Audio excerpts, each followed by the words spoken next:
नमस्कार दोस्तों, स्वागत है आपका हमारे YouTube channel law with Mahesh पर। आज हम इस वीडियो में जो बात करने वाले हैं वो आप कहीं ना कहीं उस बारे में आपने सुना होगा, जमानत या बेल के बारे में। जमानत या बेल क्या होता है, इसको आज के वीडियो में हम समझेंगे कि यह क्या होता है। जब किसी का गिरफ्तारी होता है तो क्या उसे जमानत मिल सकती है या नहीं मिलती है, तो इस वीडियो में हम पूरा उसको आसानी से समझेंगे कि जमानत क्या होता है, कितने प्रकार का होता है और कब मिलता है और किन परिस्थितियों में मिलता है और कब नहीं मिलता है। तो ये सब सारे सवालों का जवाब इस वीडियो में हम देखेंगे और इसको आसानी से समझेंगे कि जमानत कब मिलता है, कैसे मिलेगा और किसको मिलता है। जमानत क्या होता है तो इसको समझते हैं। जमानत का मतलब है कि जो आरोपी है उसको पुलिस या अदालतों द्वारा कुछ शर्तों पर उसे अस्थायी स्वतंत्रता दी जाती है।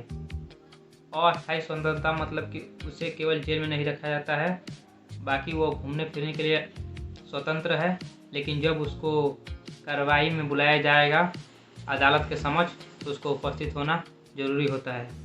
यह एक अस्थायी स्वतंत्रता होता है।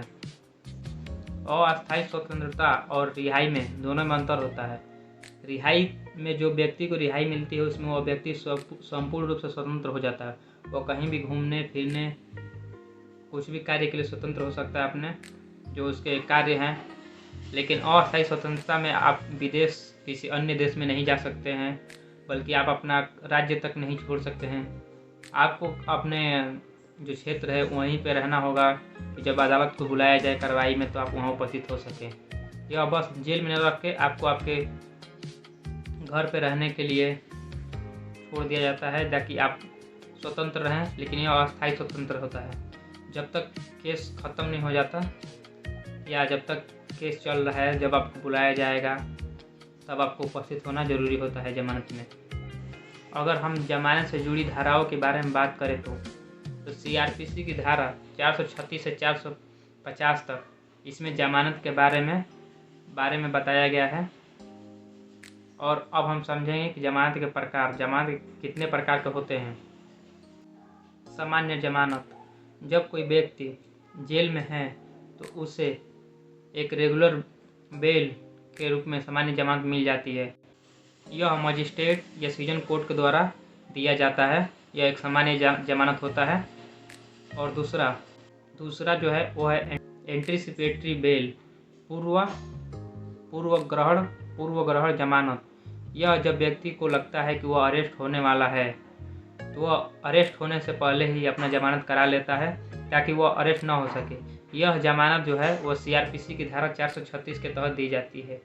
यह जो एंटीसिपेटरी बेल होता है यह केवल हाई कोर्ट या जो सीजन कोर्ट है वही दे सकते हैं।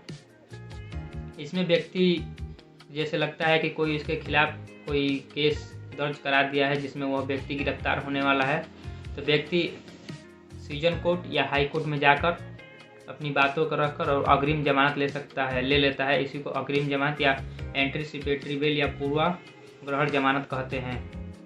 इसमें व्यक्ति जो होता है वो गिरफ्तार होने से पहले ही खुद को जमानत अपना करा लेता है।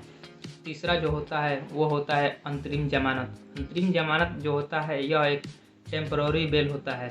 यह एक शॉर्ट पीरियड, कुछ समय के लिए ही मिलता है। जब तक कि जो रेगुलर आपका जमानत है या जो एंटीसिपेटरी बेल है उस पर कोई फैसला ना आ जाए तब तक जो व्यक्ति है उसको टेम्पररी बेल दिया जाता है, जो एक छोटे अवधि या शॉर्ट टाइम के लिए होता है। अब हम बात करेंगे किन अपराधों में जमानत मिलता है और किन अपराधों में नहीं। तो अपराध भी दो प्रकार के होते हैं। एक जमानती अपराध।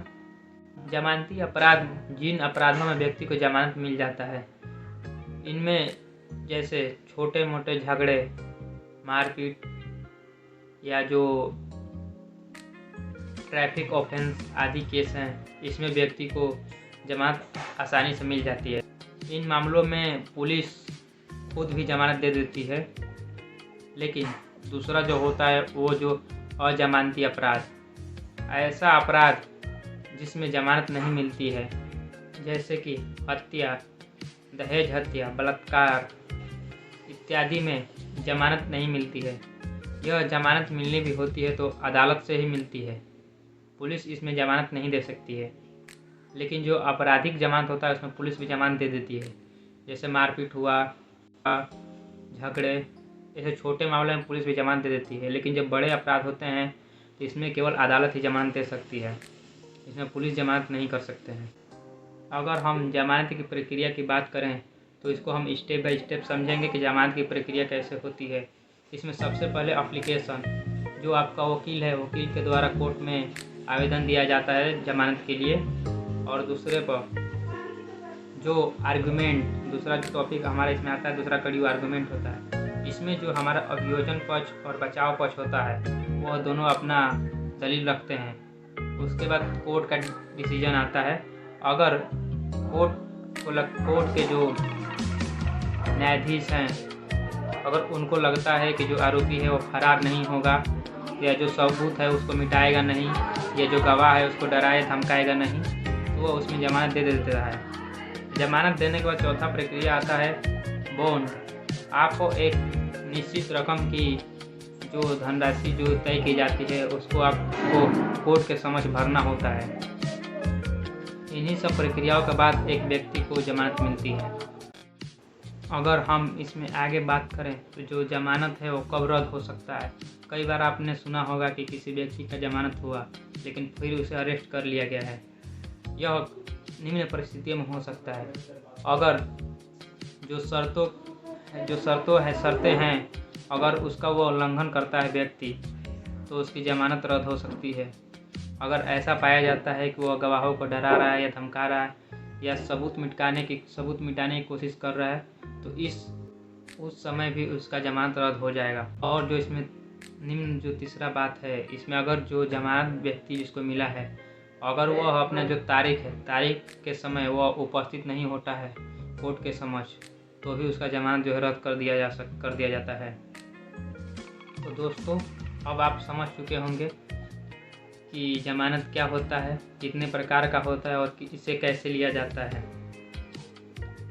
इसी तरह की नई कानूनी जानकारी को समझने और जानने के लिए हमारे चैनल को सब्सक्राइब और लाइक ज़रूर करें। मिलते हैं हम अगली वीडियो में, तब तक के लिए धन्यवाद।